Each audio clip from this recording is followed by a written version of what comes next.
Boa tarde.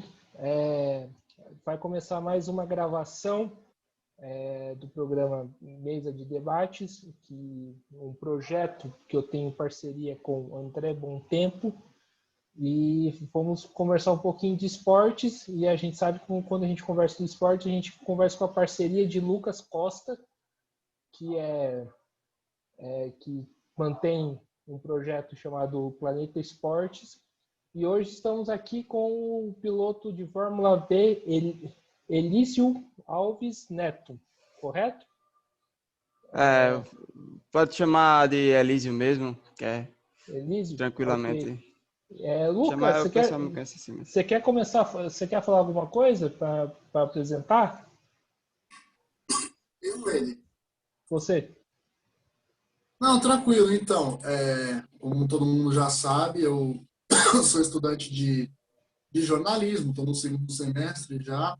Mantenho uma página no Facebook chamada Planeta Esporte. Agora estou com um canal no YouTube que está começando, dando os primeiros passos aí. Essa semana a gente vai ter um monte de conteúdo falando sobre esportes e tal. E eu queria começar perguntando para o Elísio qual a diferença de um carro assim da Fórmula V para uma Fórmula Inter, uma Fórmula 3 brasileira, né? Categorias aí que nós temos também aqui no país de monoposto. O Fórmula V ele é um Fórmula mais, digamos, como posso colocar aqui? Ele é mais simples. Ele não tem asa dianteira nem asa traseira, além de ter um motor, digamos assim, com pouca potência em relação ao Fórmula 3 e ao Fórmula Inter. E também ele usa os pneus que a gente geralmente encontra em carros de rua, que são os pneus radiais. Então é uma diferença maior, digamos assim, para quem vem do kart. Mas é uma escola que é muito bom aprendizado, de certa forma, porque você vai ter aquela dificuldade. O carro da Fórmula V é um carro manhoso, que você precisa brigar com ele para poder virar um tempo legal. Então é uma excelente escola para quem puder ter aí a oportunidade de conhecer e tal.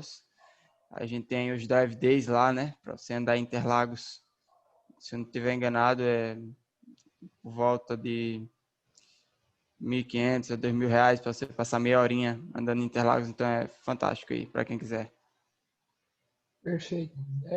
Elísio, eu queria que você contasse um pouco para a gente sobre o que é a Fórmula V, vai se aprofundar um pouco, e falasse um pouco da sua carreira também, né? Você foi vice-campeão em 2018, né? Conta como que é a Fórmula V, um pouco da sua carreira e tudo mais, para quem estiver nos assistindo no futuro. Então, a Fórmula V ela existe em 14 países e ela foi uma categoria que surgiu na Alemanha na década de 60. Tanto que o Nick Lauda começou nela, correndo nela, né? Basicamente. E foi um dos campeões que chegou à Fórmula 1 nela. E aqui no Brasil ela existe, se eu não estiver enganado, desde a década de 60. Então, é uma categoria já tradicional no país e que está tentando trazer inovação para o esporte a motor do país também. E, digamos assim, ela é um carro que, como a próprio nome V, né? VEE, só que se pronuncia V, só que era antes Fórmula Volkswagen. Ela veio da Fórmula Volkswagen na Europa e, tipo, foi progredindo, aí botaram o nome Fórmula V, porque tinha algumas equipes que não queriam mais usar o motor Volkswagen, queriam usar outros. A exemplo aqui do Brasil, a gente ainda segue a tradição, são os tradicionais motores Volkswagen, sendo que é o motor de um Fox 1.6, sem mexer, é original, igual do carro. Então, ela é uma categoria de fórmula mais praticada no mundo. E sobre a minha carreira, eu comecei no kart com os 12 anos. Em 2014, comecei correndo de cadete. Campeonato Sergipano de Kart. E eu corri um ano de cadete lá, fui terceiro colocado em 2015, tanto no Sergipano de Kart. Em 2016, devido às condições, eu só participei do Brasileiro de Kart e depois dei uma enxugada, digamos assim, na carreira. Aí em 17 eu voltei com força e em 18 eu consegui o vice-campeonato da Fórmula V. Ano passado e esse ano, infelizmente, tem tido essa dificuldade devido à falta de apoio de empresas, né? Que, como vocês sabem, é um esporte custoso, o esporte a motor. E às vezes você não precisa só de talento para poder estar lá na frente. Você às vezes precisa de um gasto elevado, tem um alto custo. E é Certo. isso aí, galera.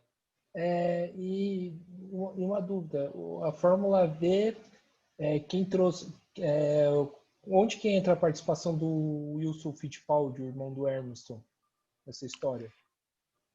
Ele é consultor técnico da categoria, então ele é responsável pela parte técnica lá da Fórmula V. E além disso, para levantar nome da categoria, claro. Além de ser basicamente o coach de quantos os pilotos chegam novatos, para eles aprenderem. Eu mesmo, no meu primeiro ano, eu tive bastante apoio dele.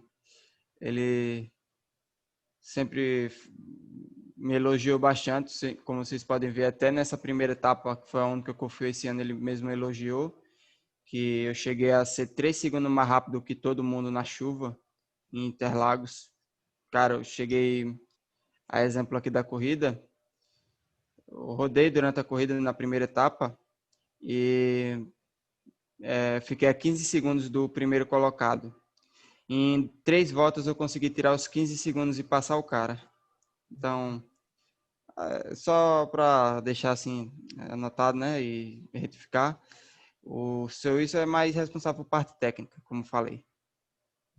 Entendi. Quantos anos você tem agora?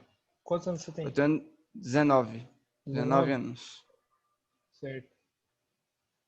Lucas? Opa. Bem, queria perguntar para ele, em questão de tudo isso que a gente está passando, da pandemia, a gente viu o calendário da Fórmula 1, que a Fórmula 1 geralmente começa em março, só foi começar no início de julho, por causa disso tudo, montar calendário de novo, começar do zero e tal. Eu queria saber qual o maior desafio para a categoria Fórmula V nessa época, assim, da pandemia, se já começou, se teve que realocar data, colocar outras etapas e tal. De fato, todas as categorias do Brasil pararam, né? Como eu acho que foi amplamente divulgado, foi uma situação um pouco desastrosa, digamos assim, porque o Flávio, que é digamos assim, o chefe, ele tem mecânico para pagar, ele tem carro para manter. Então, se não tem corrida, não tem ganho, né? Então fica um negócio complicado, porque se não entra dinheiro, você não tem como manter carro, você tem que manter os mecânicos. E tipo, principalmente os mecânicos que a maior parte deles eram, digamos assim, contratados por final de semana. Então, se não tiver corrida, eles não recebiam. Tanto que a maior parte, os pilotos da Fórmula V se juntaram até para tentar dar uma ajuda a eles. E eles estão aí, pelo menos a gente vai tentar manter. E a gente teve o adiamento por 3 meses do Campeonato Paulista, que era meio óbvio já que aconteceu. Eu estava vendo desde o ano passado essa situação pandêmica que estava na China. E eu lembrei da SARS em 2004, só para notar, né? E eu lembro de estar estudando isso no ensino médio sobre a SARS e sobre a dissipação que aquela doença tinha. Então, já em 2019 mesmo eu tinha pensado, a China é o maior polo econômico do mundo atual. E todo chinês tem chinês em todo canto do mundo. Então, logo, logo esse negócio chega aqui no Brasil. E dito e feito, não só no Brasil, mas como no mundo todo, acabou chegando e com força mesmo.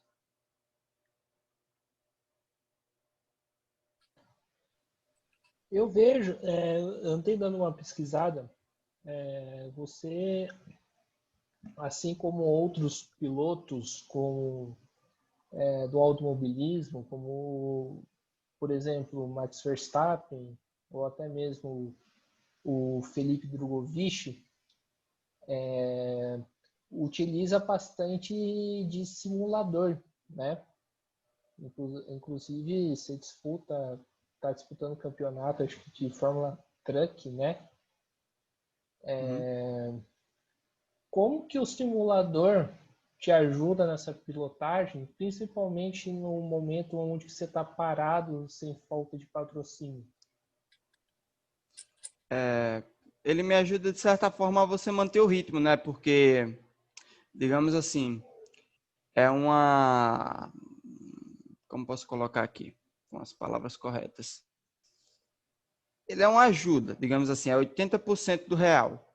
A questão principal é que eu caí de paraquedas, eu nunca tinha andado no simulador na vida, eu não sabia para onde ir, não tinha noção alguma, velho, de tipo a lógica do simulador, como é para eu virar rápido, como é que mexe na telemetria. Cara, tipo, até agora a única coisa que tem feito é ajudar, velho, porque, por exemplo, na próxima, deixa eu tentar botar uma frase boa aqui.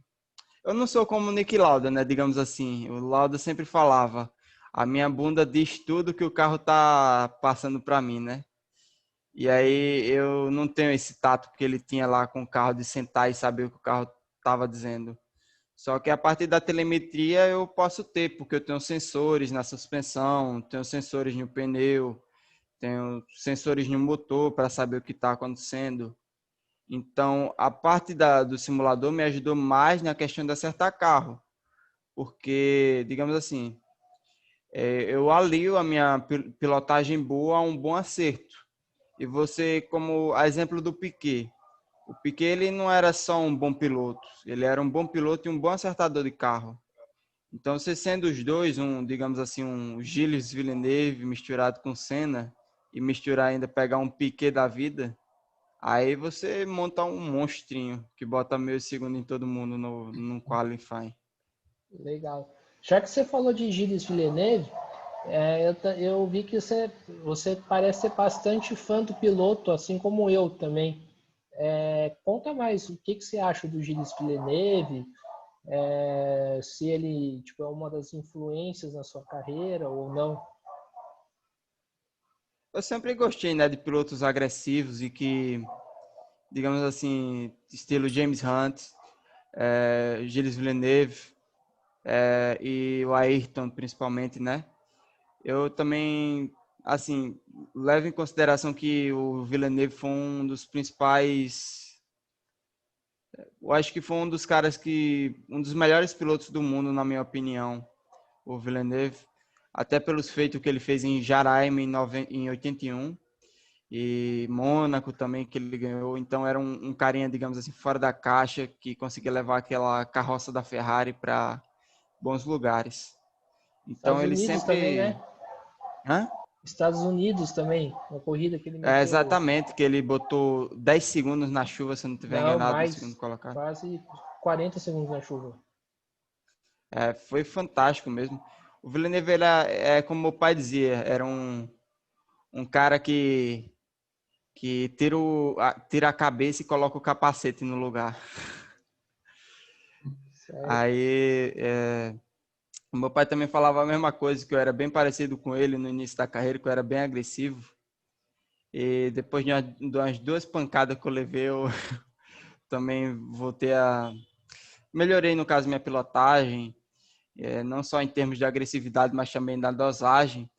Acabei virando a mistura de um piloto técnico com um piloto agressivo e isso trouxe muitos frutos para o automobilismo do meu estado, com certeza. É o que normalmente acontece com quase todos os pilotos. Aconteceu com o Hamilton, está acontecendo com o Verstappen, por exemplo. Lucas, quer perguntar alguma coisa?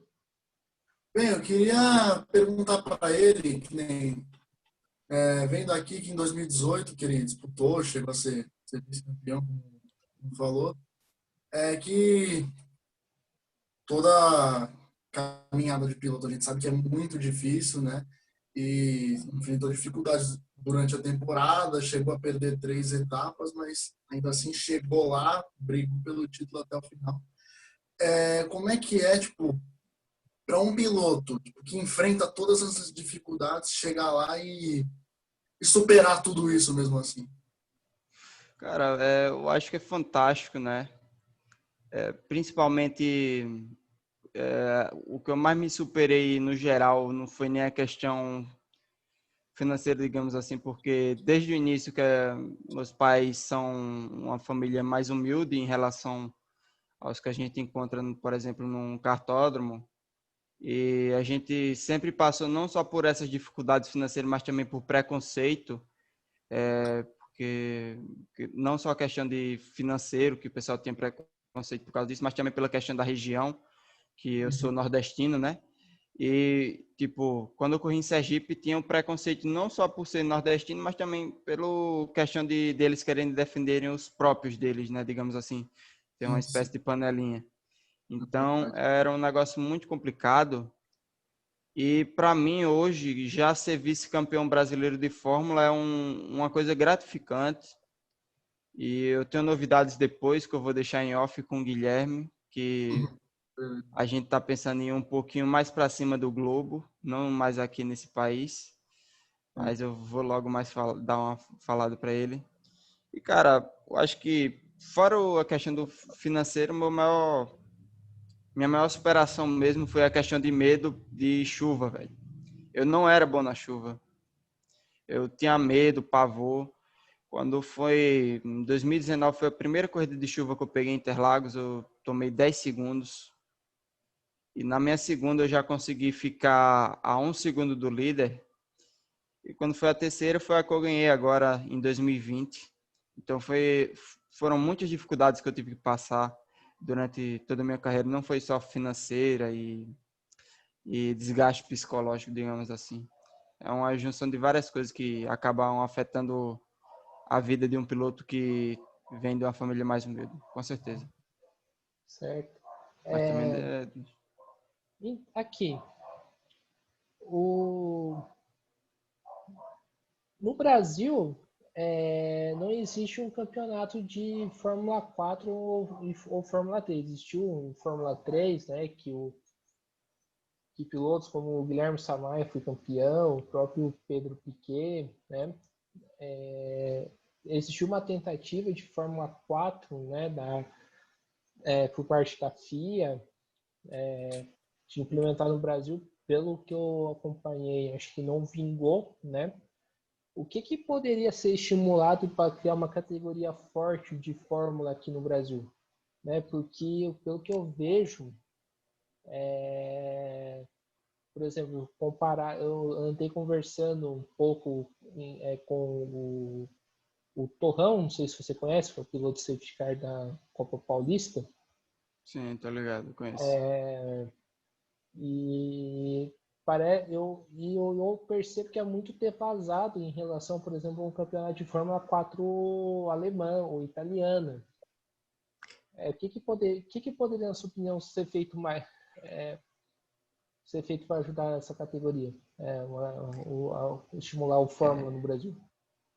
Cara, eu vou lhe dizer que não tem como ajudar.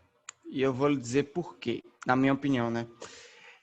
Primeiro, quantas marcas a gente tem de veículos que é original? Original. Não é, eu produzo no Brasil.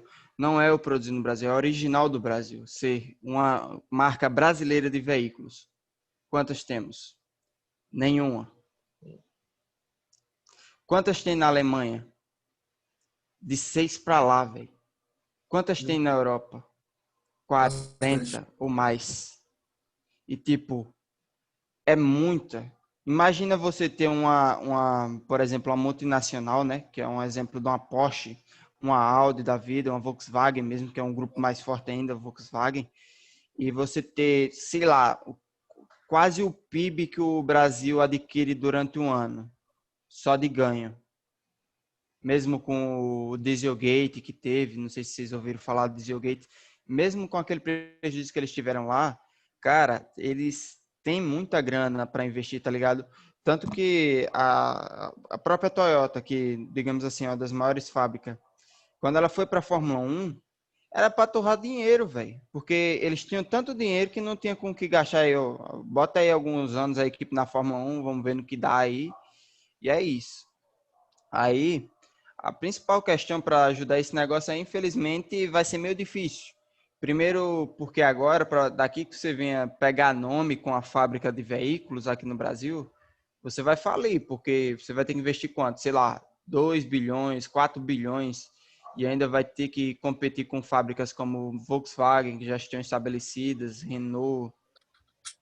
É uma questão que o Brasil acabou virando meio que o celeiro do mundo, como eu penso. E por ser o celeiro do mundo, vai ser muito difícil a gente industrializar aqui e virar um país de primeiro mundo. A probabilidade daqui que a gente venha ter uma categoria de Fórmula que venha dar pontos para a carteira de piloto de Fórmula 1 vai ser quase zero, ser franco mesmo com você. A não ser que venha um empresário aí meio maluco, tipo um Ronaldo da vida ou uma espécie de Jeff Bezos brasileiro e comece a investir, velho. Porque fora isso, é praticamente impossível e inviável devido aos custos. E principalmente com essa pandemia aí que abalou economicamente a maior parte das fábricas, elas devem cortar, digamos assim, gastos, entre aspas, que a primeira coisa a ser cortada sempre que tem crise é esporte. Vocês sabem disso, né? Então é um negócio bem complicado, mas infelizmente é a minha opinião, assim, sobre isso. Entendi. E, Elídio, você gosta de mexer, por exemplo, na parte técnica do carro, de tentar procurar entender essa parte técnica, de estar junto com a equipe quando você pode? Conta como que é conta como que é esse processo do piloto assim fora da pista, né? Porque muitas das pessoas veem que o piloto é só tipo sentar a bunda no carro e pilotar, né? E a gente sabe que não é muito bem assim, né? Que existe todo um preparo tanto físico, tanto psicológico, mas também tipo de você entender o carro, de tentar buscar o melhor setup e tudo mais. Como que é esse processo? Cara, o primeiro trabalho fora que eu faço, com certeza, como você falou, é preparo físico, que eu não vou mentir, cara, eu prefiro andar, tipo, 10 quilômetros numa corrida de andando mesmo, do que passar uma corrida de Fórmula V em questão de desgaste físico, porque é um negócio muito desgastante. Eu acabo perdendo até, às vezes, 2 a 3 quilos, velho, durante o final de semana de Fórmula V. Isso daí, quando eu fico o tempo todo na pista, sabe, me esforço 100%, eu já cheguei a perder isso no final de semana. Então, foi um negócio meio embaçado. Então, a parte da telemetria, como é essa parte? Se eu tivesse com o computador aqui ligado, mas eu acho que eu não estou, eu poderia até mostrar a vocês como funciona, mas deixa eu ver aqui. Se eu tenho umas fotos. Acho que eu devo ter umas fotos aqui bem legaisinhas. Deixa eu ver se eu mostro. Em que, basicamente, o que é telemetria? A telemetria ela é um nível de oscilação, ela é um gráfico. Aqui eu tenho minha velocidade, ela vai subindo, descendo, subindo, descendo, tal, tal, tal. Aqui vem o acelerador, tal, subindo, descendo. O freio é a mesma coisa quando é acionado. Além disso, tem o nível de gasto de combustível. E para simplificar aqui, a gente usa telemetria não só para a questão de acerto, mas também de conhecimento de pista. A primeira coisa que a gente geralmente faz no simulador é pegar um setup padrão, que é do carro, e começar a andar. Começa a andar e anda bastante. E aí chega aquele momento, depois que extraiu tudo, aí você enxuga as voltas.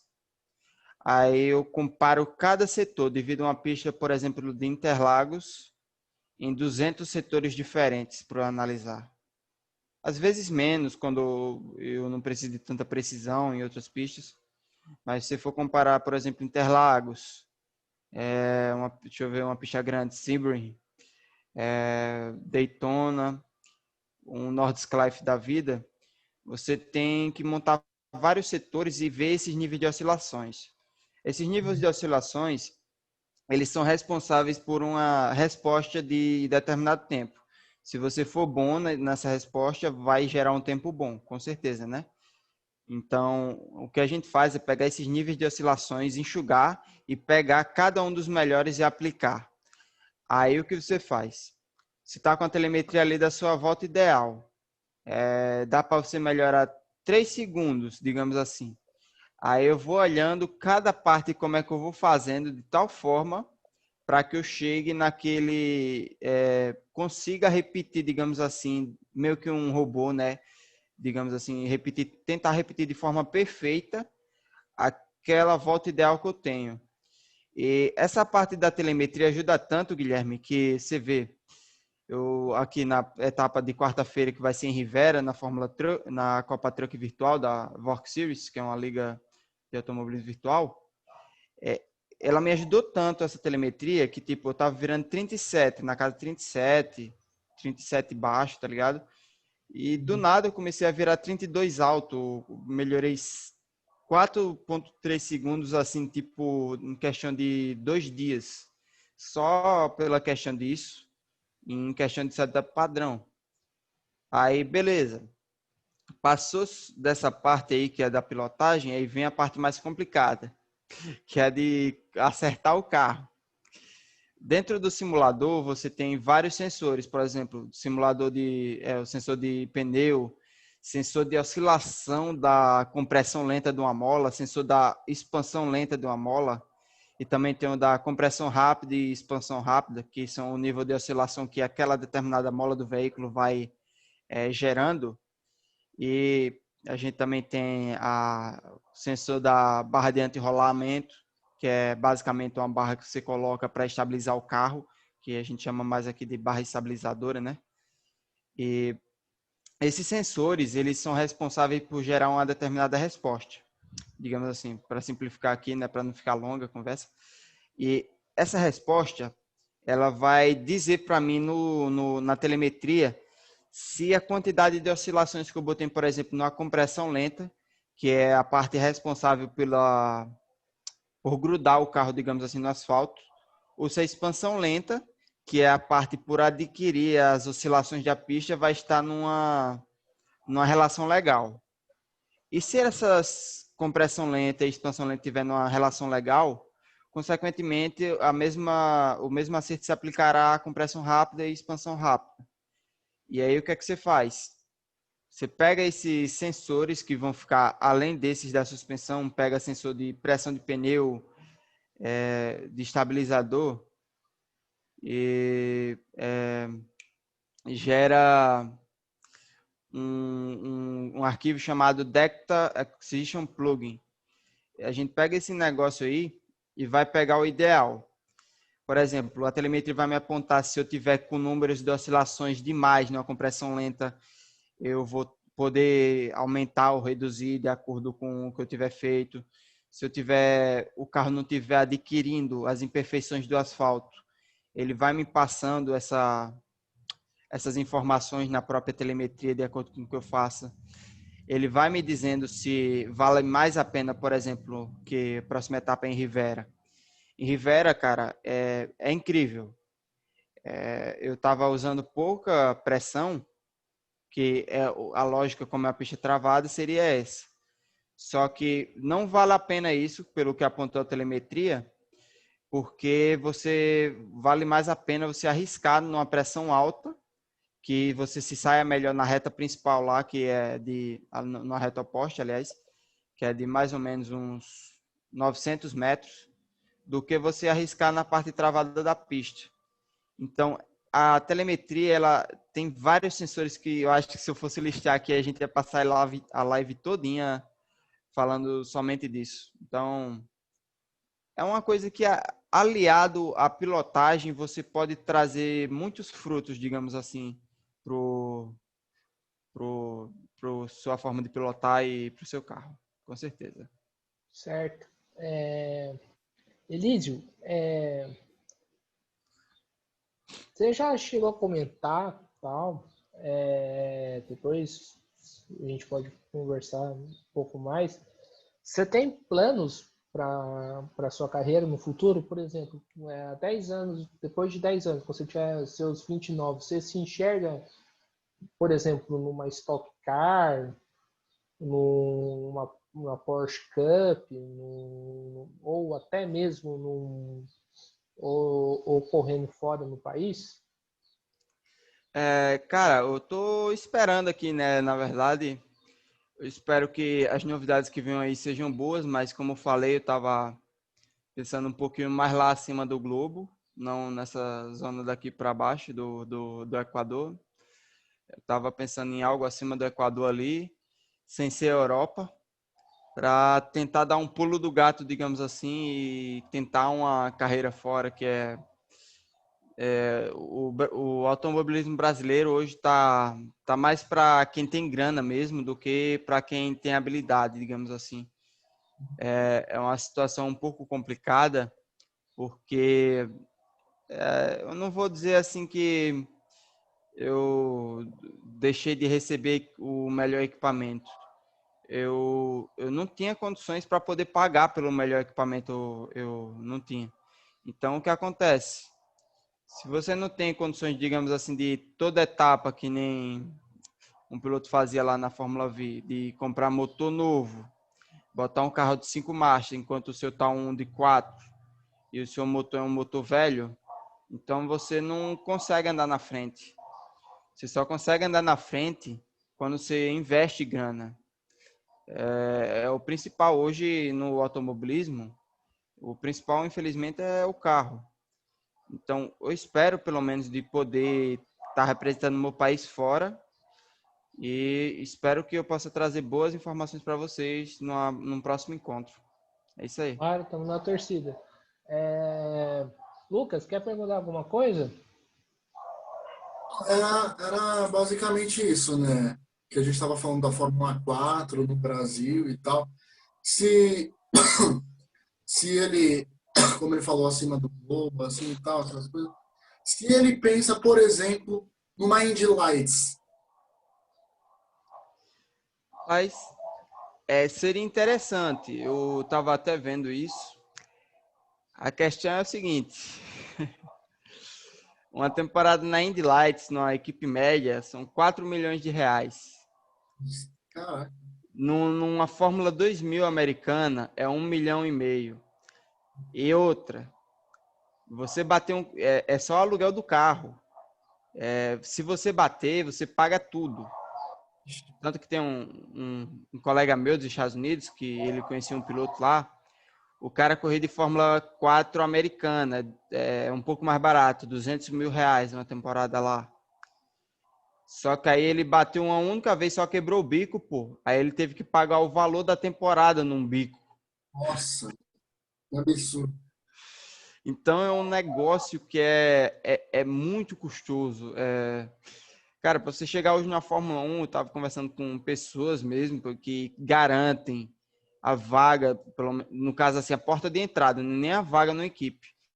É só para você ter a porta de entrada com o brevet lá, né, que é a superlicença. Cara, tá em torno de 100 milhões, velho. Nossa. Para você andar numa, tipo, você chegar com nome, né? Porque aí, se você, por exemplo, gastar 30, que nem alguns querem fazer, e andar com equipe ruim, aí você não vai ter nome, porque você não vai ter equipamento para brigar na ponta. Aí qual vai ser a lógica? Não aparece, não existe mais essa questão de...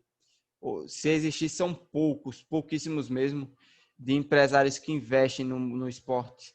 É mais fácil hoje você ter um empresário que receba de por exemplo, um burguês que tenha grana para poder pagar e levar um filhinho até a Fórmula 1 do que um cara que queira investir 30 milhões em um jovem talentoso, digamos assim. Certo. Então é isso.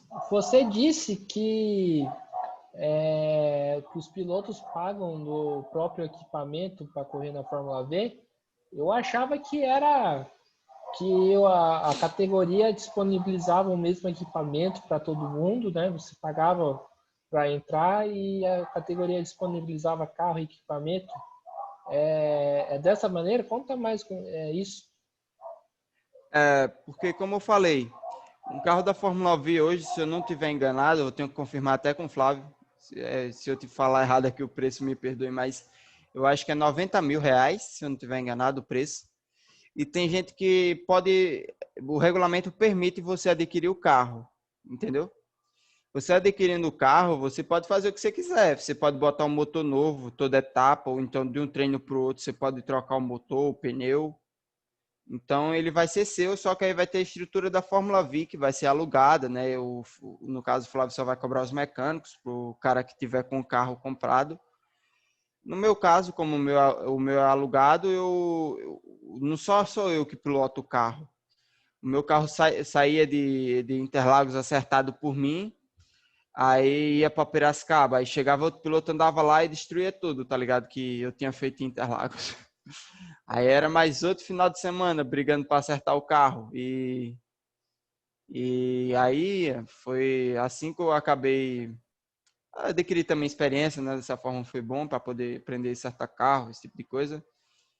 E foi assim, o equipamento não depende do quanto você pode pagar, tá ligado? Digamos assim.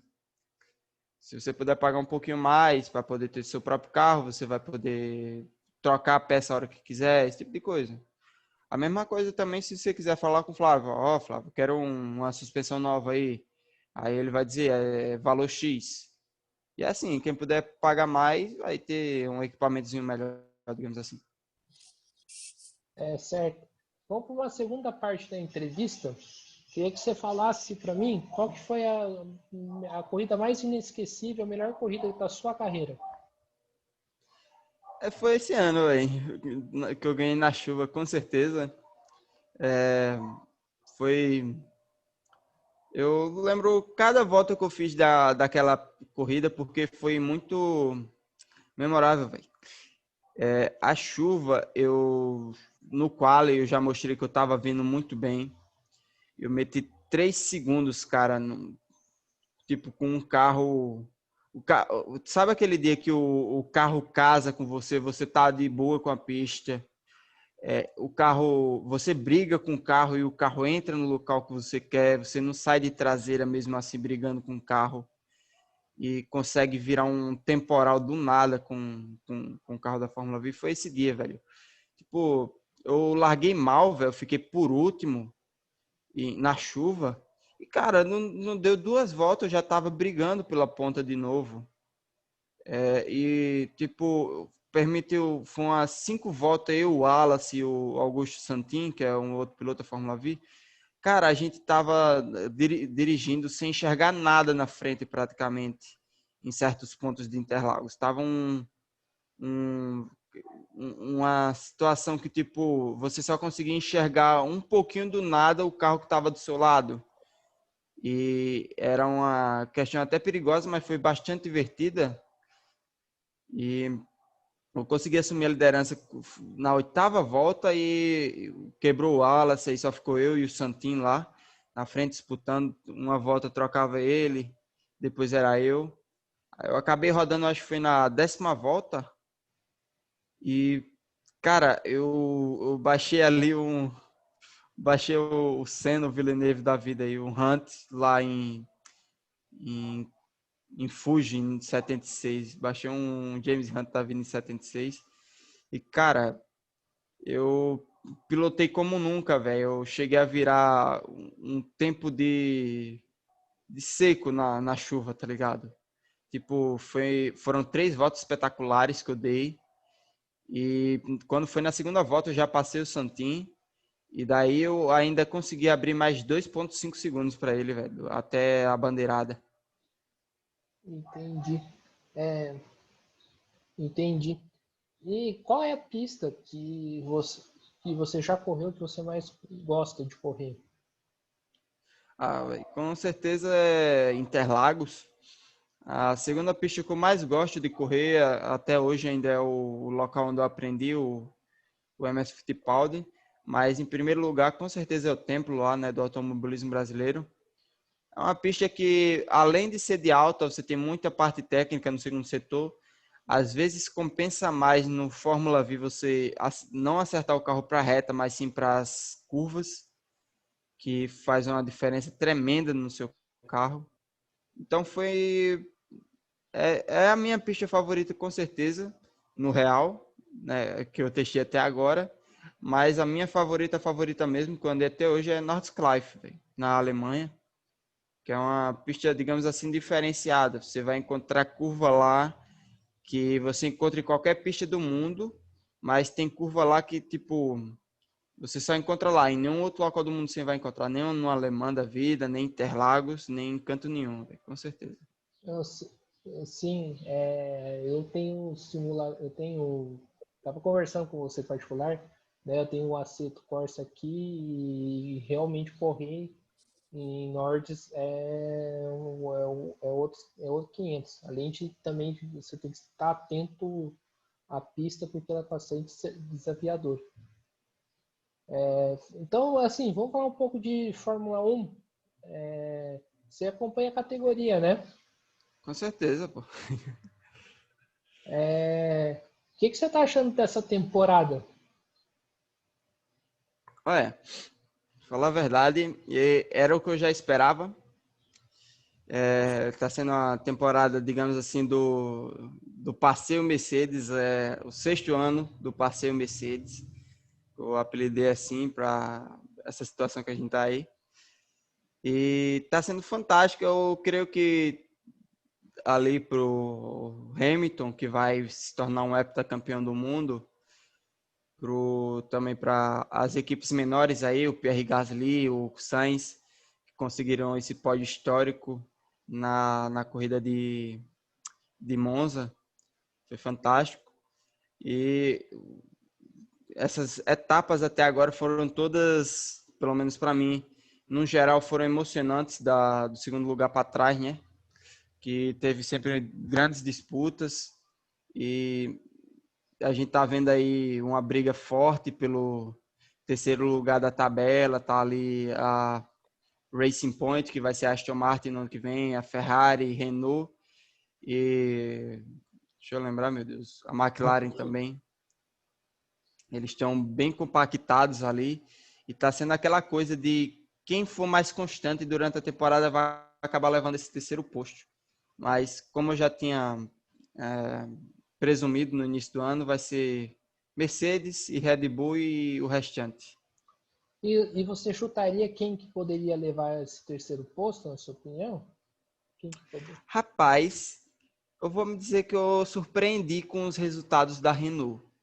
Tanto em Spa como em Mugello, eu achei Cara, principalmente em Spa.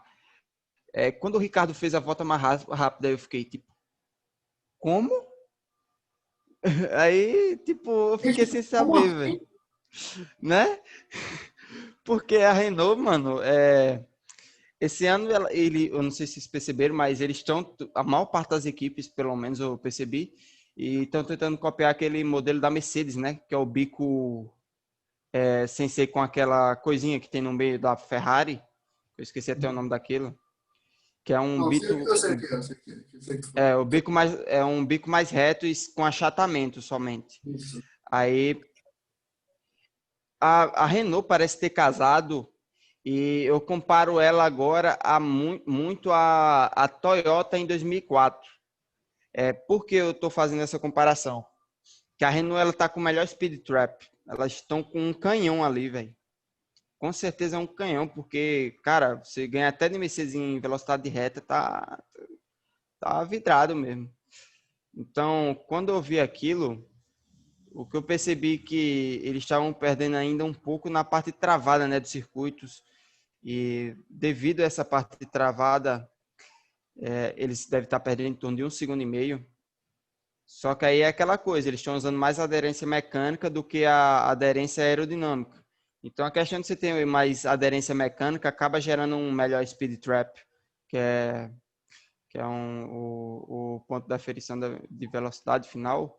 Se não tiver enganado, foi em Monza que eles foram 2 quilômetros mais rápido do que o restante. Só as Mercedes que ficaram lá na frente, né? É absurdo isso. Mas, enfim.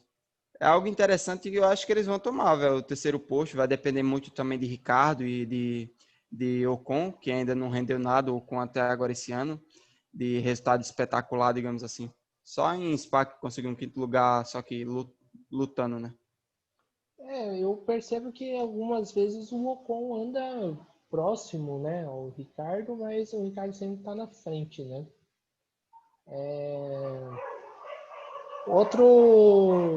Outra coisa, assim, se você pudesse falar um pouco dessa nova geração da Fórmula 1, né? Verstappen, Leclerc, ou até mesmo o Russell, o Lando Norris. Russell que quase pontuou em Mugello. Verdade, velho. E, nossa, tipo, tava torcendo ali, velho, pra Williams Tava pontuar, porque... torcendo muito pra esse menino pontuar, que ele é muito bom. além disso, não era assim, nem só por causa disso, porque desde 2015 eu já estava vendo que a Claire não ia dar muito certo ali na equipe, em minha opinião, né? Ela não sabe fazer, digamos assim, a política do esporte a motor, para a gente não complicar muito. Então, eu gostaria que ele tivesse pontuado só para dar aquele tapa na cara dela, porque foi uma administração nos últimos anos que foi horrorosa. Sinceramente, Esse foi é o que o algo. pai dela fez na equipe, né? É, foi algo terrível, velho. Na moral mesmo. Então, se ele tivesse pontuado, ia ser um. Caramba, ia ser um tapa na cara dela com muita força dos. Acho que com peso de 70 anos de esporte a motor, mais, velho. E logo na primeira corrida que o cara sair, o cara já pontuar, ia ser fantástico. E a Williams ia passar, viu, a Hess, porque É passar ficaria mesmo. como ia ficar como segundo melhor resultado, o 11º lugar do Latifi, lá no primeiro GP que teve, que foi o da Áustria. Então ele ia ficar com 1 ponto, a Res com 1 ponto também, e ia ficar a decisão por esse segundo melhor resultado, que é o 11º lugar do Latifi. E, tipo, falando sobre essa galera mais nova, quem me chama mais a atenção mesmo é o Verstappen e o Russell. Principalmente o Russell, porque ele ainda não tem um carro bom para poder disputar e tá metendo o meu segundo no Latifi, que, poxa, é bastante tempo. Até na época do Kubica ele era melhor, só que o Kubica acabou tendo aquela sorte maior no GP da Alemanha. Então, cara, até agora eu só me surpreendi bastante mesmo com Verstappen e Russell. A questão do Norris, velho, é que eu acho que ele ainda é um piloto bom, né? Só que ele não tem conseguindo bater de frente com o Sainz em termos de tempo de corrida. Ele consegue um bom tempo de quali, mas não consegue um bom tempo de corrida e não consegue manter esse ritmo. Às vezes larga mal e acaba não gerando bom resultado. Aquele primeiro pódio dele lá no GP da Áustria me surpreendeu também, né? Que foi algo fantástico para ele. Ele conseguiu lá andar próximo da casa de Lewis Hamilton, conseguiu, se não tiver enganado, foi a melhor volta da prova dele. Sim, arrancou a E, melhor volta da prova no final mesmo. exato. E, de fato, eu estou muito esperançoso, não só com esses três, mas também com a galera que tá vindo aí, que é o Chuminho, né? Mick O pequeno Schumacher. Schum e o Schwartzman. Cara, aquele Schwartzman, ele tem uma tocada que me lembra o... Como é o nome, meu Deus? Deixa eu ver se eu lembro aqui o nome dele. Era Ele correu em 2008, se não estiver enganado, foi pela o Fisichella. Fisichella no início da carreira. Pronto. Se você pegar um board de Fisichella, velho, na época que ele corria de Fórmula 1, tipo no auge, e a do Schwarzman na Fórmula 2, é a mesma tocada, velho. É tipo aquela tocada limpa que é só agressiva em curvas mais de 180 graus. É semelhante, muito parecido mesmo. Parece até que um tá copiando o outro ali, mas é como se baixasse um outro Fisichella, digamos assim, na Fórmula 1. E eu acho que deve ser isso, né? A Haas deve ser um chute meu, né? Eu tô dando aqui. Deve ser Hülkenberg ou então Pérez e Schwartzman. E em Que relação. Ah, desculpa. falei, pode falar. E em relação à questão pilotos brasileiros que estão próximos na Fórmula 1, quem que você acha que pode chegar lá na categoria? Cara, eu não faço ideia, porque mesmo o Drogovic tendo uma primeira temporada boa, é aquela questão que nem o. Como é o nome do garoto, meu Deus? Esqueci o nome agora, mas teve um brasileiro, velho, que ele se destacou. Mesmo assim, o cara não conseguiu um bom resultado para poder, tipo, digamos assim, chamar a atenção de alguém que quisesse chamar ele lá. Porque geralmente a maior parte das vagas na Fórmula 1 estão sendo vendidas agora, né? Não é mais questão contratual, vou te pagar tanto e tanto. É questão, ó, quem puder pagar mais, está vindo aí, já pode entrar. E é isso. Quem não tiver patrocinador para levar, é complicado. A mesma coisa é a questão não só dessa galera, mas também do Fittipaldi, que está como piloto de teste da Res. Mas eu Pietro. creio que devido o pessoal tá segurando ainda devido ao patrocínio lá da França e da Dinamarca que vem lá para o Magnussen, para o Grosjean, eles ainda não despediram os dois. Porque para você manter dois pilotos como aquele é um pouquinho Não sei o que complicado. que dá na cabeça do Steiner de fazer aquilo. É. E a questão é que, cara, o futuro mais próximo para o Brasil deve ser o Drogovic, na minha opinião.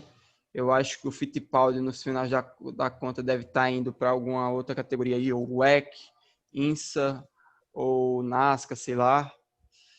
Então, o futuro do Brasil, eu acho que é o Drogovic no momento, velho. Para Entendi. pelo menos entrar na categoria principal nos próximos anos. Entendi.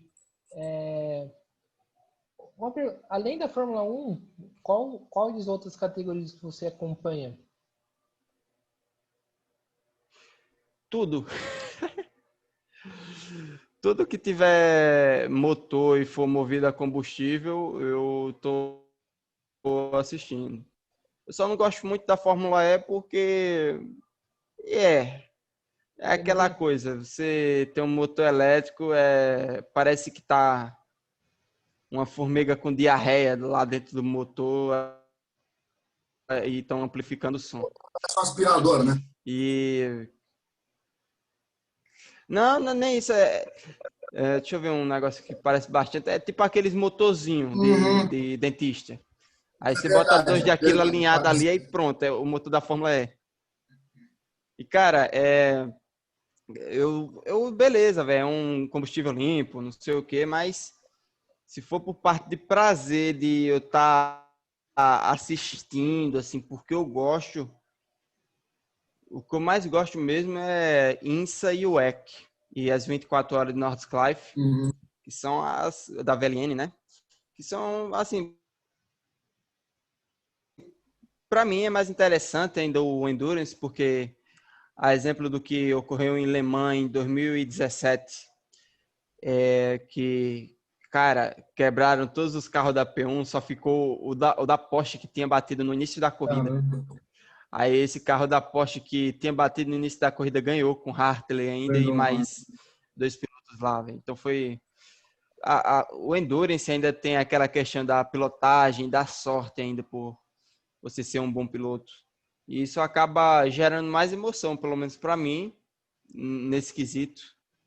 Você é um esporte, no caso, uma categoria ainda que ainda traz aquela imparcialidade entre os competidores. Às vezes é melhor você ser mais constante do que só ter um equipamento bom ou ser somente agressivo durante a corrida. E ontem para hoje teve as 24 horas de Le Mans, né? O que que você achou da corrida? Madruguei, inclusive. Eu também. A madruguei e não consegui, Eu achei fantástico. inclusive não consegui acordar. Vamos lá lembrar, né, que a gente conseguiu um segundo lugar. É. Cara, eu não tô com olheira, né? Porque eu botei um pouquinho de coisinha aqui para não aparecer, né? Mas foi fantástico. Eu assisti de madrugada. E principalmente que eu tava torcendo pro 8 quebrar, meu irmão, pra gente quebrar o Tabonino ter vencido em Le Mans. Você vê, velho, tem mais de 50 anos de Le Mans e até agora nenhum brasileiro ganhou, velho. Então é um negócio complicado. E foi uma corrida que tipo foi decidida muito na sorte e na competência das equipes. Cara, você vê, na GTE Pro, o Daniel Serra perdeu com menos de uma hora a corrida porque deu problema na 5-1. Aí tiveram que parar ele tava 2 voltas na frente. E passou, velho. Você quebrou em Le Mans, mais que você pare 10 minutos, já era, velho. Você tomou 2 voltas, as 2 voltas que ele tinha dado nas outras pessoas, ele tomou. Aí recuperaram e passaram ele, aí tava 1 minuto na frente. A mesma coisa a Toyota. O 7 tava lá, volta na frente do número 8, com umas 11 horas de prova. Do nada sai um pipoco assim na transmissão, pei, como se fosse um tiro. E aí, do nada, o carro lento da 7. Eita, caramba, não vão ganhar de novo. Terceiro ano que quebra o carro, não acredito. E realmente o 7 até hoje parece que joga uma praga nele para ele nunca ganhar em Le Mans. A mesma coisa foi em 2016, que quebraram na última volta. E não sei o que é aquilo, velho. Infelizmente é chamar uma bezendeira para eles lá. E falando sobre a corrida mesmo, a LMP1 foi a classe mais disputada, na minha opinião. Que tipo, foi aquela questão, velho, o 8 também tava tendo problema no motor nas horas finais. E eu tava naquela torcida, velho, de poder ver um brasileiro ganhando e mostrando que uma equipe privada ainda, sem ser uma equipe de fábrica, como a Rebellion, poderia mostrar que ainda tem essa diferença de automobilismo, ainda quem não tem condições, entre aspas, ainda tem condições de ganhar, no caso. Então, do geral, foi uma corrida fantástica. Eu não esperava que com 55 carros eu tivesse muita emoção durante a prova, mas acabou sendo uma das melhores corridas do WEC que eu já vi. Fora essa daí,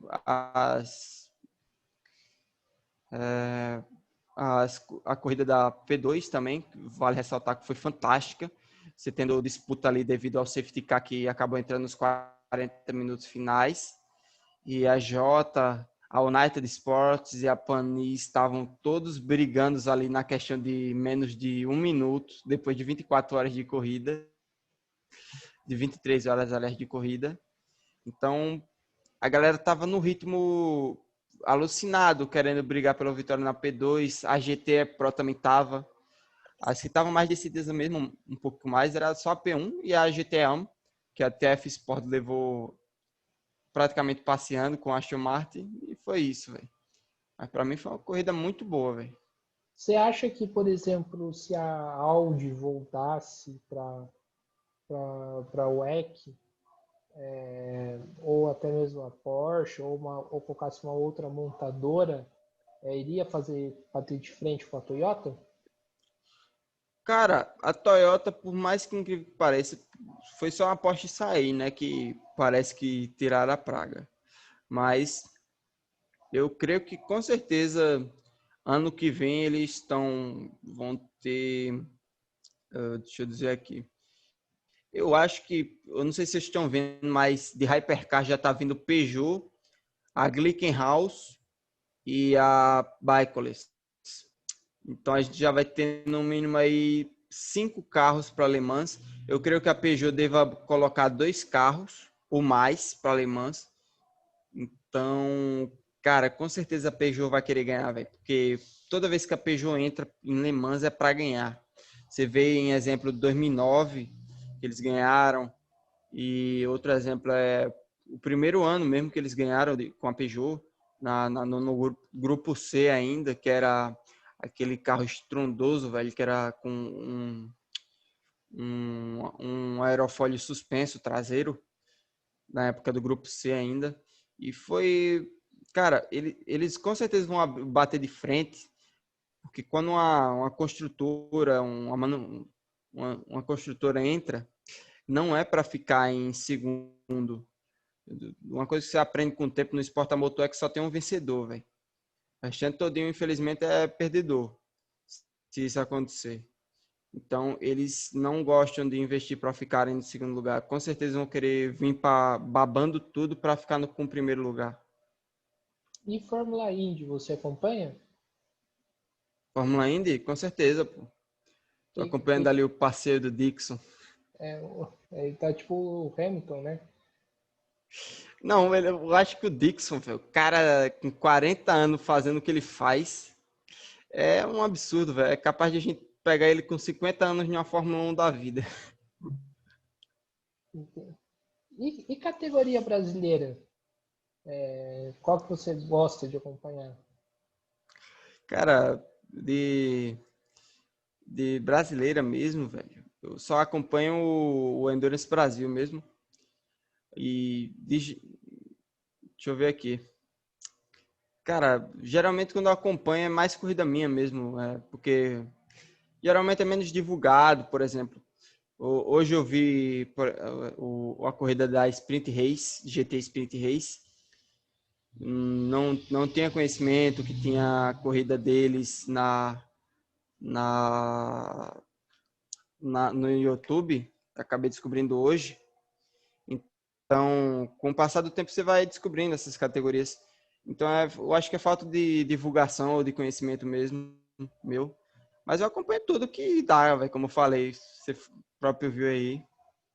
Sempre assisto o Indy, INSA, WEC, todas as categorias de INSA eu assisto, aquela que é Endurance com GT3, GT4 e os TCR.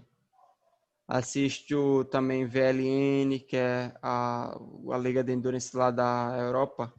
Assisto o Eurotruck, que é categoria de caminhão da Europa. Assisto Copa Truck, assisto o HB20, Copa HB20. Então, tipo, eu sou um maluco por automobilismo.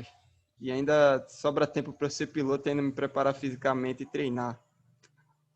Certo. Piloto preferido, aquele cara que você olha assim e você fala, poxa, esse cara é bom. Piloto preferido seu que está atuando atualmente. Cara, definitivamente eu colocaria o... Deixa eu ver aqui, ver se... Porque isso, atualmente é algo muito complicado de se falar porque, digamos assim, ela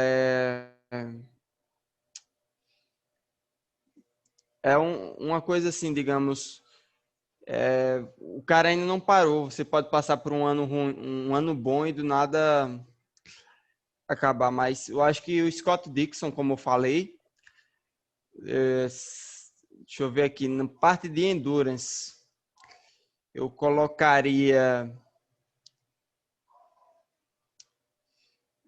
Pipo Derani e Felipe Nasser, com certeza. E, cara, eu acho que de GT eu botaria o Daniel Serra, com certeza. Fórmula 1. Fórmula 1, velho, a gente tá falando de questão geral ou só de pilotagem? Pilotagem e questão geral. O cara que você olha e você fala assim, poxa, esse Ih, cara é bom.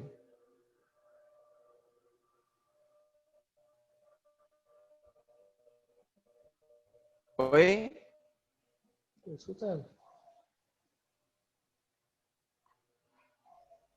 Ah, mas você fala na pista, né? É que caiu aí o seu, acho, sei lá, ou foi o meu. Refaz a pergunta, por favor, Guilherme, que eu não consegui ouvir. Piloto da Fórmula 1 que você prefere, o cara que você, tipo, você olha assim e você fala, poxa, esse cara aí é o cara. É o Hamilton, velho, com certeza. Dentro da pista, né? Que você fala. Como piloto, ele é uma excelente pessoa, digamos assim. Como pessoa, tem certas coisas que eu acabo divergindo de opinião com ele. E eu acabo ainda achando que Senna e um próprio Alan Prost ainda é mais piloto em conjunto, juntando pessoa com a pista, é melhor. Perfeito. Vamos já encerrar a entrevista, né? Acho que foi basicamente 1 hora, né, de entrevista. Primeiramente, agradecer ao Elísio por ter participado da nossa conversa, né? Agradecer ao Lucas também. Foi uma conversa bastante rica, né? O Elísio, pelo que eu vi aqui, parece que gosta mesmo do automobilismo e que entende do assunto e que é um ótimo piloto. Então torço para que essa situação de patrocínio se resolva e que você continue seguindo a sua carreira. Lucas, Se Deus quiser, irmão. Lucas, você quer Oi? fazer suas considerações finais? Primeiro, agradecer ao Elísio pela participação com a gente aqui. Desejar tudo de bom aí na sequência aí da carreira dele. Eu ia fazer uma pergunta que eu estava esperando para fazer. Se tem alguma pista em específico que ele sonha em andar ainda. Sonho andar normal, sem simulador. Sem simulador, Cara, normal. com certeza seria Nordschleife, velho. Eu quero experimentar assim, o gostinho de andar em uma pista de 20 quilômetros e ver como é a mudança nela. Com certeza espero poder não só estar experimentando ela, mas também correndo nela no Alemães da Vida. E é isso aí, velho. Elísio, você quer fazer suas considerações? Eu gostaria de mandar um abraço, né, para vocês, claro, pelo convite. E vou deixar outro convite para vocês para a gente brincar qualquer dia desse. Eu tenho um servidor no jogo automobilista para a gente brincar nós três lá. Eu pego o mouse aqui, que nem eu fazia no início, eu corria de mouse em 2018, quando eu não tinha volante, não tinha condições para ter um. Então, eu jogava no mouse mesmo, acelerava com um botão e com o outro freava. Aí, movendo o mouse, você fazia a curva, era muito resenha. Caraca. Mas era muito... Foi muito complicado. Graças a Deus, eu queria também agradecer o meu parceiro, o Francisco Costa, que é dono da Cisco E, que é a equipe que eu corro, e também dono da empresa, que é patrocinador da equipe. E, cara, foi o cara que mais me ajudou, né? Que me ajudou a montar o PC Bomba ali atrás, que tá com um processadorzinho já de 9ª geração, graças a Deus. E vamos pra luta aí, velho. Agradecer também a boa conversa aqui com vocês. Eu acho que às vezes eu falei demais, mas é o meu jeitinho de ser, velho. Ok, isso foi muito boa. Foi muito boa. Então, encerrando a entrevista, agradecer mais uma vez ao Elísio. E é isso aí. Valeu. Fim da entrevista.